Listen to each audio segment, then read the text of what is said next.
Dimuliakanlah Tuhan.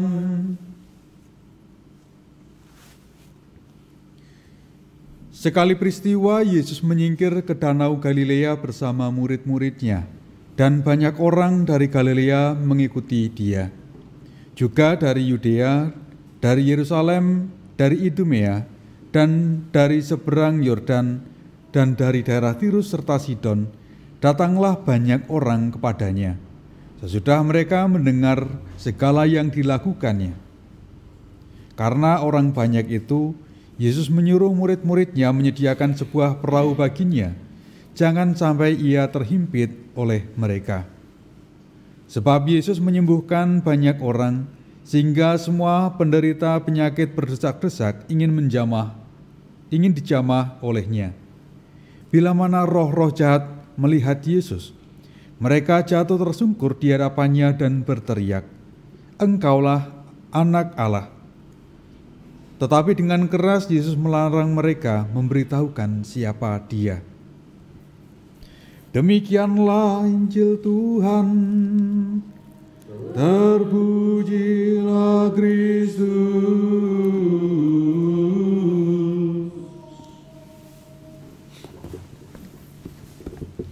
Saudara-saudara yang terkasih dalam Kristus, kita bisa melihat, kita bisa merasakan kira-kira bagaimana ketika kita justru mendapatkan informasi dari orang yang jauh tempatnya dari kita tentang orang atau terkait dengan orang yang ada di sekitar kita, di mana kita dekat, berada dekat, bahkan misalnya dalam satu atap, hidup bersama-sama dan kemudian juga bercakap-cakap setiap harinya, tetapi ternyata banyak informasi pengenalan terhadap orang atau saudara kita yang di sekitar kita justru berasal dari orang yang berada di jauh tempatnya.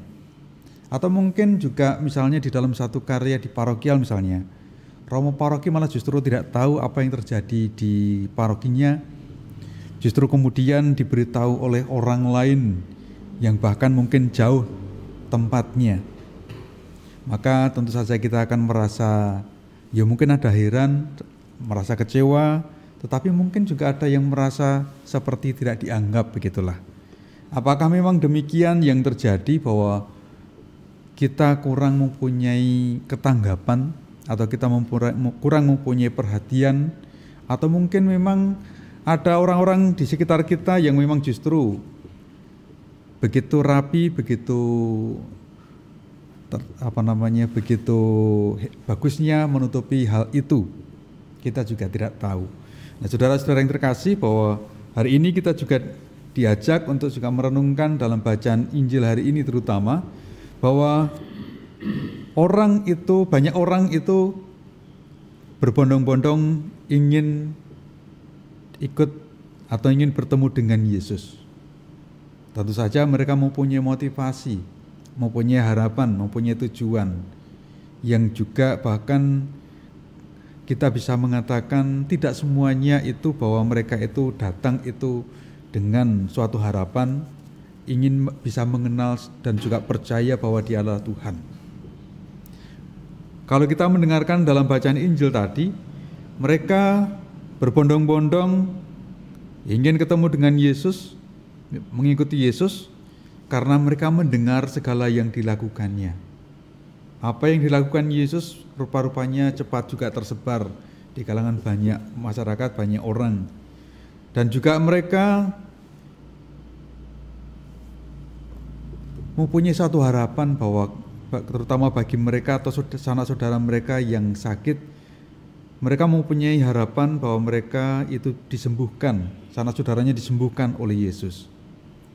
Tetapi yang jadi pertanyaan, jadi permenungan bagi kita, di sana itu adakah mereka itu sungguh-sungguh ketika mereka mendengar dan mungkin bahkan juga melihat Yesus, lantas percaya kepada Tuhan, mengakui bahwa Dia adalah Putra Allah.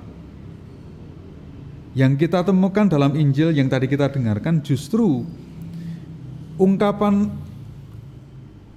engkaulah atau pengakuan engkaulah anak Allah itu justru dari roh-roh jahat yang melihat Yesus. tapi rasa-rasanya dari antara orang-orang yang mengikutinya, yang mencari dia, tidak ada yang disebutkan bahwa mereka percaya dan mengakui bahwa Yesus itu anak Allah. Nah, saudara-saudara yang terkasih, sekarang yang menjadi satu pertanyaan bagi kita, perenungan bagi kita. Kita yang seringkali bisa dikatakan, mungkin bisa juga ada yang berani mengatakan diri sebagai orang yang dekat dengan Allah. Perayaan Ekaristi, kemudian juga kita berdoa, entah itu doa pribadi, doa bersama, rosario dan segala macam itu. Apakah kita juga sungguh-sungguh mengenal Tuhan? Dan bagaimana kita mengenal Tuhan? Dari mana kita bisa mengenal Tuhan? Ataukah kita hanya mengakui, ya saya percaya kepada Tuhan, saya percaya, dan kemudian menyebut nama Tuhan. Jangan-jangan, saya sudah terhindar. Dalam homili ini saya sudah menyebut kata Tuhan beberapa kali ya. Jadi tidak kosong-kosong begitulah. Apakah dengan demikian itu juga menjamin bahwa kita akhirnya menjadi percaya kepada Tuhan ketika kita menyebut diri kita sebagai orang Katolik, sebagai pengikut Kristus, dibaptis, menerima sakramen? Ataukah kita hanya mungkin sama mirip dengan orang-orang yang dalam bacaan Injil mereka berbondong-bondong, tetapi dengan tujuan, dengan harapan, dengan maksud pribadi saja, agar disembuhkan misalnya dari sakit, agar dilepaskan dari segala persoalan saja, tapi tanpa menyebut bahwa kita sungguh-sungguh mengakui bahwa Yesus adalah anak Allah. Kita seharusnya mungkin bisa saja mengatakan diri kita malu terhadap roh-roh jahat itu. Mereka melihat Yesus, mereka jatuh tersungkur di hadapannya dan berteriak, "Engkaulah anak Allah." Justru roh-roh jahat yang seringkali kontra dengan Tuhan, yang seringkali tidak sejalan dengan Tuhan, atau mungkin juga ada pemberontakan terhadap Tuhan, tetapi bahwa mereka ini mengakui, mereka percaya dan mereka mengenal Yesus sebagai anak Allah. Sementara bagaimana dengan kita yang mungkin juga sering mengikuti perayaan Ekaristi, sering menyebut Tuhan dalam hidup kita, bahkan kaget saja kadang-kadang kita ada yang mungkin latah atau bagaimana menyebut Tuhan kasihanilah, Gusti nyuwun kawalasan dan sebagainya. Tetapi apakah sungguh-sungguh itu keluar dari penghayatan iman kita, penghayatan hidup kita, ataukah itu hanya sekedar latah saja? Maka mari kita hening sejenak, kita merenungkan sabda Tuhan ini dan semoga kita diberkati oleh Tuhan. Amin.